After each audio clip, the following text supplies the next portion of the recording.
welcome to another installment of the Fragments of Silicon Reviews. 3 games this week, starting up, and yes, this is the real name of the game. Um, I'd ask you to hold your snickering, but you're not. So let's just get this over with. The game is Ding Dong XL. Yes, the jokes write themselves, don't they?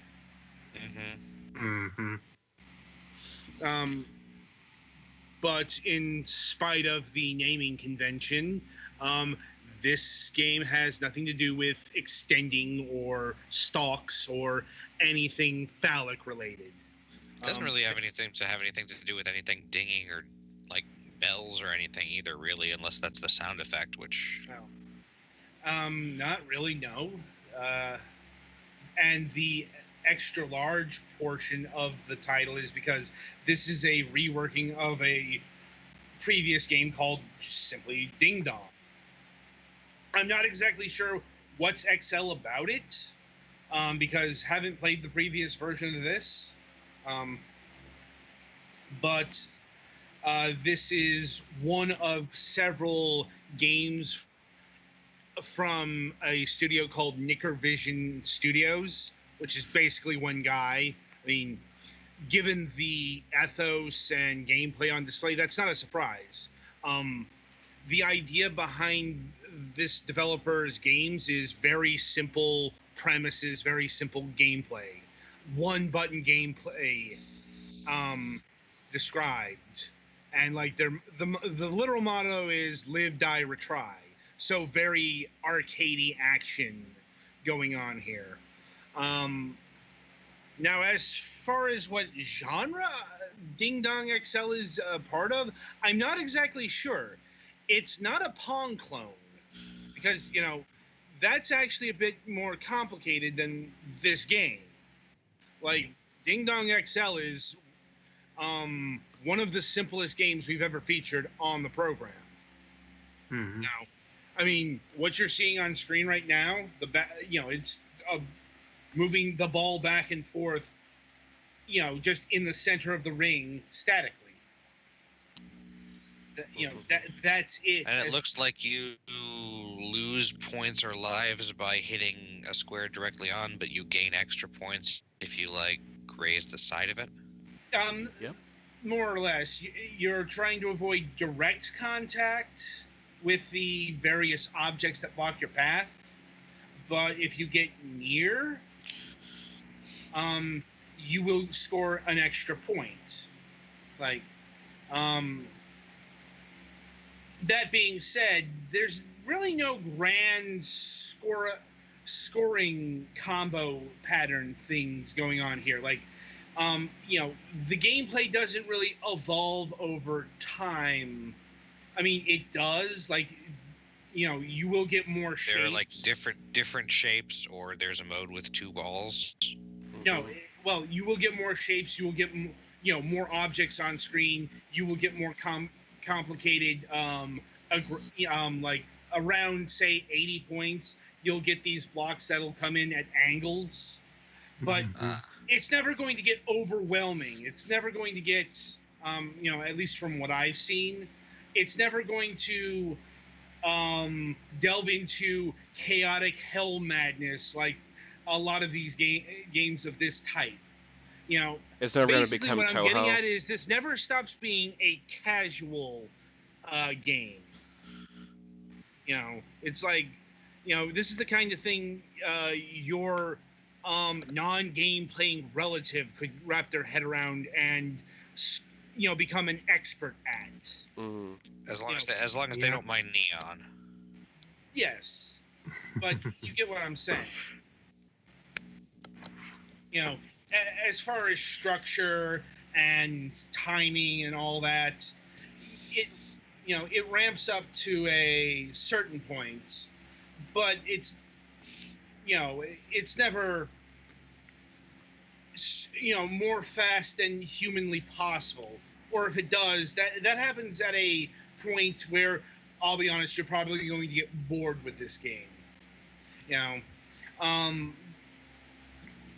It's like on the upside, it's really simple and accessible. on the other side, there's no getting around it. This game is pretty shallow, even for a bite-sized arcade experience. It's not the most shallow thing in the world, because there are still high scores to get. There are still achievements to unlock. There are still skins to unlock, and how you get skins is your points do add up over time, and you basically use that as currency to unlock the skins. Mm-hmm. That being said, I unlocked everything and got every achievement about an hour and a half in. And you freely select whether you want to play with 1 ball or 2 balls. Right. Yes. Mm-hmm.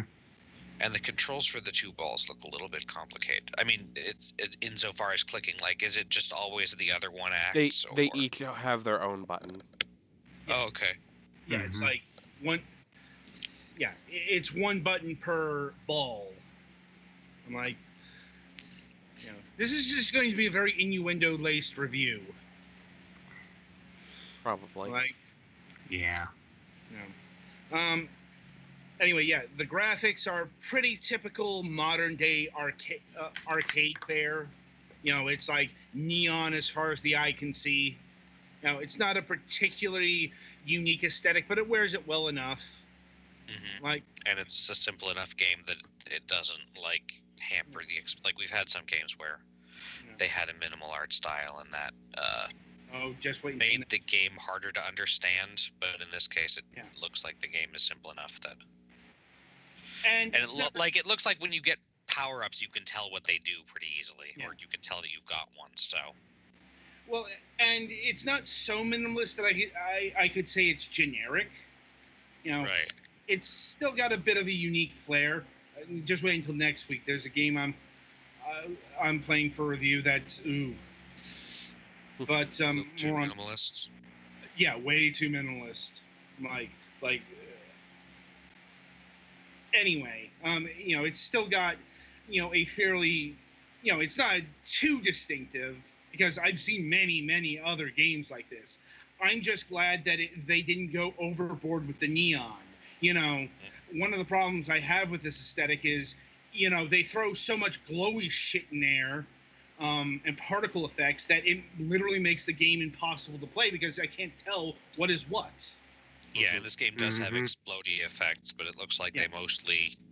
they're not as bright as the actual lines. Yeah. And B, they tend to stay mostly... they go away from where you're supposed to be focusing on pretty quickly. So. Yeah. And the music is similarly fitting of the tone and the aesthetic and not really branching out from said aesthetic because, and you're probably not going to be surprised when I tell you this, the one music track here is a dubstep track or EDM or whatever you want to call it. Yeah, shock of no one. Yeah. So if you hate wubs and dubs, hit the mute button because it's got that shit here. And also it is the one music track, so you're granted I don't think you're going to get sick of this because honestly this isn't the kind of game you play for a long period of time. Seriously, I probably played this game 10 minutes at a time because it's just moving a ball back and forth or 2 balls back and forth. It's it's one of those neat and short sessions, but I'm like, it's also I can see why games moved past this, because in terms of gameplay, this is the kind of thing you could have done on the Atari 2600. No joke. It's a good short amounts of time killer at this point. Yeah. Hell, this is bordering on oscilloscope. Let's be real here. Well, this looks like it would work pretty well on an oscilloscope, actually. Yeah. Yeah, you're not wrong. Anyway, and also worth noting, there is a first of all, there is a VR version of this game. No, I don't know how that works because none of us has VR. So, but the game is $1 on all platforms. This game is also available on iOS and Android. And once again, this is I'd recommend getting it on your smartphone. Yeah. Oh, I have 5 minutes to kill waiting on the bus. I could burn a few rounds of Ding Dong XL. Yes. Mm-hmm. And it's not a game that has any microtransactions. And, even if you don't like it, it's $1. And that's just regular price. The rest of the crew picked theirs up during the sale, which was 50 cents. I mean, this game is definitely worth $1 to 50 cents. Mm-hmm. $2 maybe, but $1 sure. Like, easy recommendation along those lines. And overall, a solid game. In short bursts, nothing too remarkable, but you're not going to be disappointed in a short time waster kind of game. And also, as far as going for high scores and stuff, I do have to. It does have leaderboards on Steam.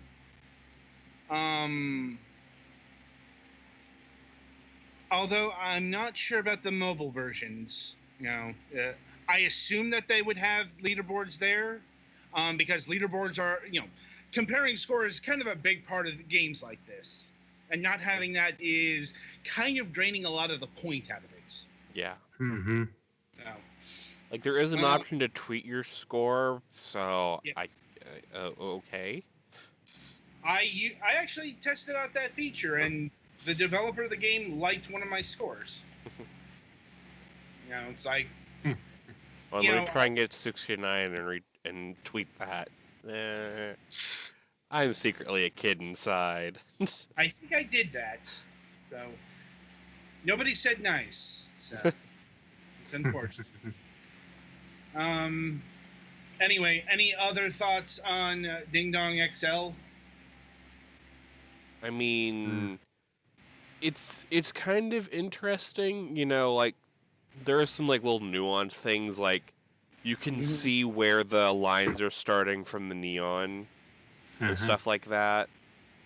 In 2-player mode, the balls can kind of move apart. They're not just they don't just stay in the same area. And it's just inoffensive. Yeah. Mm-hmm. Yeah.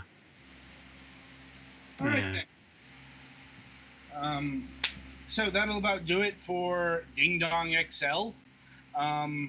Coming up after the break, Twilight Winter will regale us with his time with Earth Atlantis. All right.